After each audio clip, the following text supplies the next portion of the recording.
बिस्मिल्लाहिर्रहमानिर्रहीम। आज के हमारे सेकंड लेक्चर में मैं आपको ये बताऊंगा कि how we can solve quadratic equation. देखिए, क्वाड्रेटिक इक्वेशन को सॉल्व करने का मतलब क्या है। देखिए, आपके पास अगर ये क्वाड्रेटिक इक्वेशन लिखी हुई है तो इसके सॉल्यूशन से मुराद क्या होगी कि x की एक ऐसी वैल्यू को फाइंड आउट करना कि जिसको हम इस x में रिप्लेस करें, यानी x की वो वैल्यू पुट यहाँ पर की जाए जो हम सॉल्यूशन क्लेम कर रहे हैं कि solution of this equation is, let's suppose कोई एक नंबर हम कहते हैं कि इसका सॉल्यूशन है।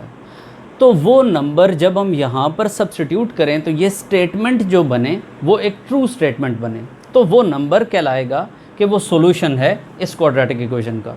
लेट्स सपोज मैं कहता हूँ कि इस क्वाड्रेटिक इक्वेशन का सॉल्यूशन है +4 और -4।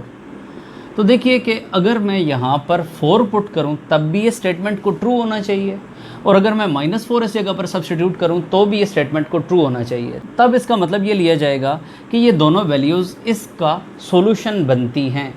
लेट मी चेक कि मैं अगर कह रहा हूँ कि x = 4 is the solution, it means के 4² -16 = 0। 4² 16 होता है और 16 - 16 0 होता है और 0 = 0। स्टेटमेंट तो ट्रू है।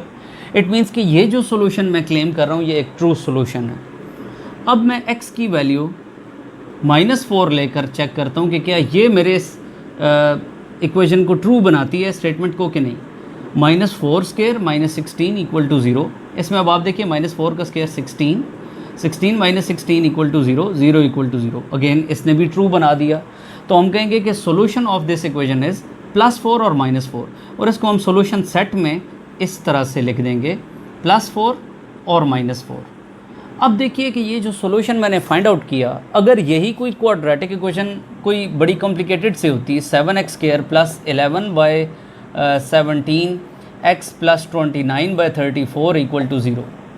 अब अगर इस किस्म की कॉम्प्लिकेटेड सी इक्वेशन आ जाए तो इसको सॉल्व करके वैल्यू ऑफ x फाइंड करनी हमारा मकसद है, यानी सॉल्यूशन फाइंड करना इसका हमारा मकसद होगा। तो हम उस सॉल्यूशन ऑफ क्वाड्रेटिक इक्वेशन को फाइंड आउट करने के लिए कौन कौन से मेथड्स को यूज़ कर सकते हैं, वो मेथड्स हैं। सो ये 3 मेथड्स लिए जा सकते हैं for solving a quadratic equation. एक मेथड है फैक्टराइजेशन मेथड, एक मेथड है मेथड ऑफ कंप्लीटिंग स्क्वायर, और एक मेथड है by using quadratic formula. Factorization method आप ऑलरेडी एक्सप्रेशंस को, क्वाड्रेटिक एक्सप्रेशंस को फैक्टराइज करने का मेथड्स तो सीख चुके हैं, लेकिन फैक्टराइजेशन मेथड से क्वाड्रेटिक इक्वेशन को सॉल्व करने का जो तरीका है, इसको वंस अगेन मैं यहाँ पर आपको इसमें रिपीट करवाता हूँ। उसके बाद आप लोगों ने क्वेश्चन नंबर 3 के अंदर मेथड ऑफ कंप्लीटिंग स्क्वायर को यूज़ करते हुए क्वाड्रेटिक इक्वेशंस को सॉल्व करना सीखना है। इन दी नेक्स्ट एक्सरसाइज हम क्वाड्रेटिक फार्मूला को यूज़ करते हुए क्वाड्रेटिक इक्वेशंस को सॉल्व करना सीखेंगे। सो ये 3 मेथड्स यहाँ पर यूज़ किए जा सकते हैं फॉर सॉल्विंग क्वाड्रेटिक इक्वेशंस। मैं सबसे पहले फैक्टराइजेशन मेथड से क्वाड्रेटिक इक्वेशन को सॉल्व करना स्टार्ट करता हूँ। So question number 2, we have to solve quadratic equation by using factorization method. That is the question number 2 of exercise 1.1. देखिए, आपने इसको फैक्टराइज करने के लिए सिंपली वही जो आप सीख चुके हैं फैक्टराइजेशन के मेथड्स, उनको आपने यूज़ करना है।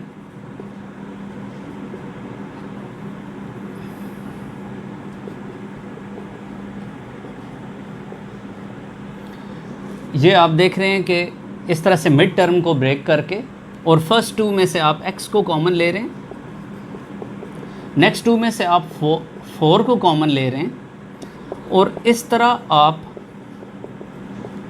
ये फैक्टर्स बना रहे हैं अपने एक्सप्रेशन के, अपनी इक्वेशन के। अब इसमें आप देखिए कि अगर 2 फैक्टर्स का प्रोडक्ट = 0 हो तो याद रखिए कि ये तब ही पॉसिबल है या तो फर्स्ट फैक्टर = 0 हो। अगर ये फैक्टर 0 नहीं है तो फिर इस फैक्टर को = 0 होना चाहिए। मैं कहना ये चाह रहा हूँ कि लेट्स सपोज आपके पास a × b, यानी a और b कोई 2 ऐसे नंबर्स लें कि जो खुद 0 ना हो लेकिन इनका प्रोडक्ट = 0 हो। आप सोचें, आप ऐसे कोई 2 नंबर सोचें कि जिन 2 नंबर्स का प्रोडक्ट तो 0 हो लेकिन ना तो पहला नंबर 0 हो और ना ही दूसरा नंबर 0 हो। सो ऐसे कोई 2 नंबर्स एग्जिस्ट नहीं करेंगे। ये कब पॉसिबल है कि 2 फैक्टर्स का प्रोडक्ट 0 हो? याद रखिए ये तभी पॉसिबल है या तो फर्स्ट फैक्टर इटसेल्फ ज़ीरो होना चाहिए, अगर नहीं तो फिर सेकंड फैक्टर को ज़ीरो होना चाहिए, तभी ये प्रोडक्ट इक्वल टू ज़ीरो आ सकता है। So this property is called zero product property.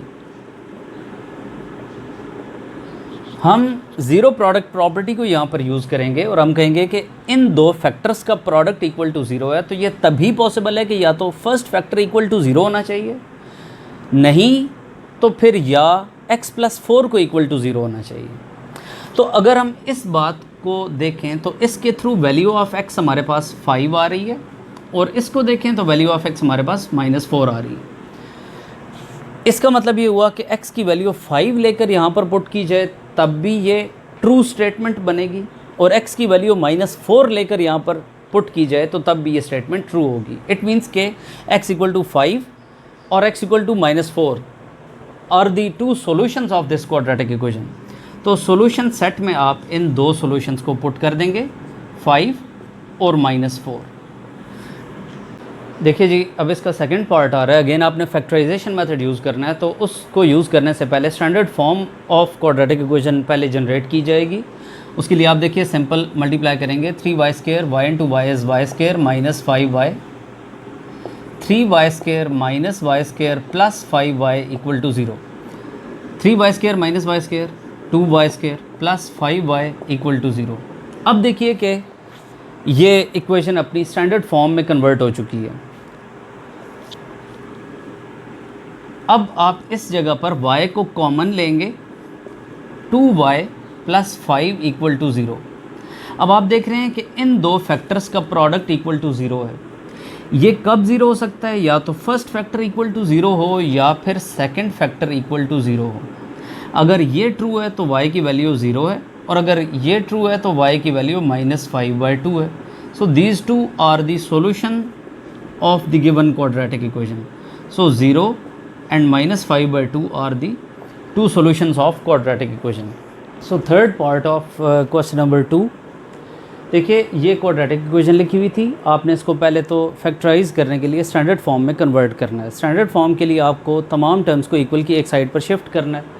उसके लिए अब आप देखिए तो बजाय मैं 17x² को इक्वल के साइड पर लाऊं और -17x² हो, यानी x² टर्म यानी क्वाड्रेटिक टर्म का कोफिशिएंट नेगेटिव बनाने की बजाय बेहतर ये है कि मैं इन दोनों टर्म्स को इक्वल की साइड पर ले आऊँ। इससे कोई इफेक्ट नहीं पड़ता, उस तरह भी ठीक है, इस तरह भी ठीक है, बहरहाल बेहतर ये है मेरे ख्याल से। अब दोनों को जब आप इक्वल की तरफ लेकर आएंगे तो इस तरफ 0 रह जाएगा।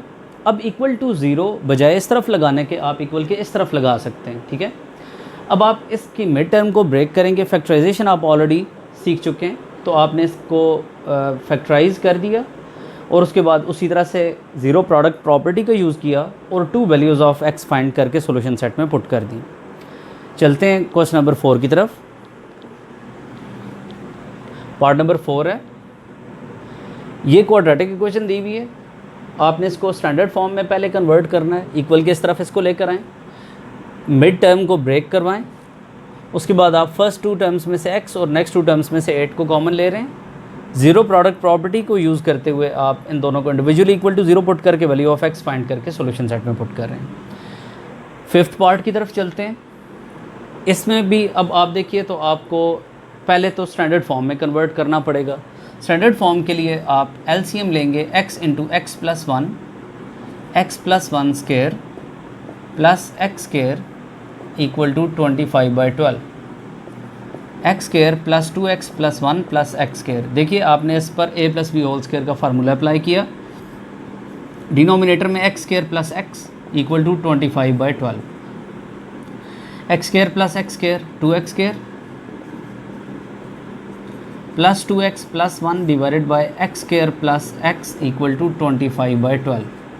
अब आप क्रॉस मल्टीप्लिकेशन करेंगे, ये इक्वल किस तरफ और ये इक्वल किस तरफ ले आएंगे, तो आप लिखेंगे 12 × 2x² + 2x + 1 = 25 × x² + x, 24x² + 24x + 12 = 25x² + 25x।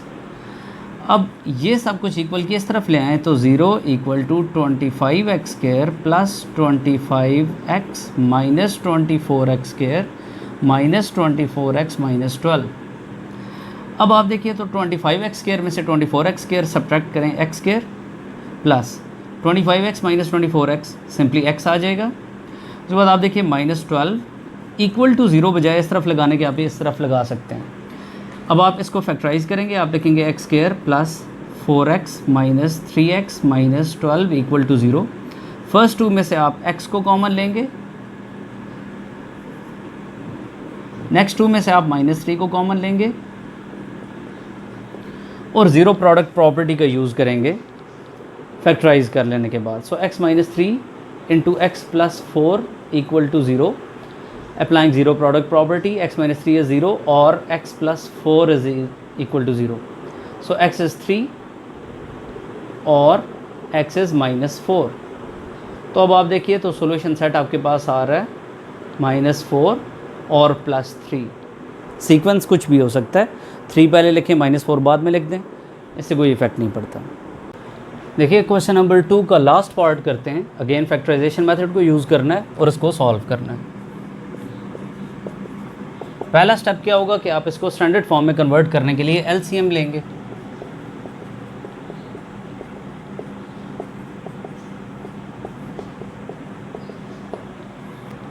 अब आप क्रॉस मल्टीप्लिकेशन करवा देंगे।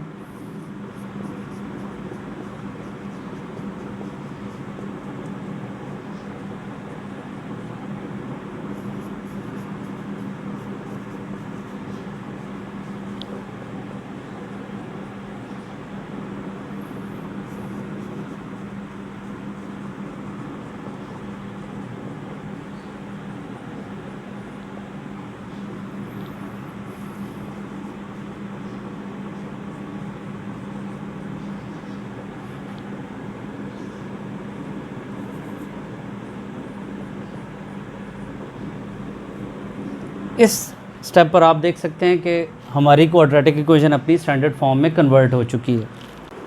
हम अब इसको फैक्टराइज करते हैं।